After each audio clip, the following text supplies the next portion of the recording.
ভিতরে এখনো 4 জন আছে মারা গেছে। আর প্রথমে যে হাতটা বের হয়েছিল উনি মারা গেছে, ওনাকে আমরা বের করার অনেক চেষ্টা করছি, বাট ওনার ওয়াইফ আর ওনার বাচ্চা মারা যাওয়ার কারণে উনি বের হতে চেয়েছিল না। অনেক টানাটানি করছি যাতে বের হয়, উনি বের হবে না, বলতেছে আমার বাচ্চা মারা গেছে, আমার ওয়াইফ মারা গেছে, আমি বের হবে না। উনিও অর্ধেক চলে গেছে তখন, আর বের করতে পারেন, উনি বের হয় নাই।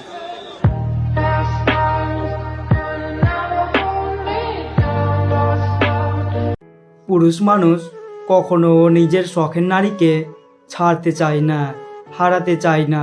প্রয়োজনে নিজে শেষ হয়ে যাবে সেই নারীর জন্যে। তার আরও একটি জ্বলন্ত প্রমাণ দেখলেন, পুরুষের অনুভূতির কোনো রং হয় না, পুরুষের অনুভূতির কোনো ঢং হয় না। কাছের মানুষের জন্য জীবন দিতে তারা দ্বিতীয়বারও ভাবে না। হ্যাঁ, এটাই পুরুষ মানুষ।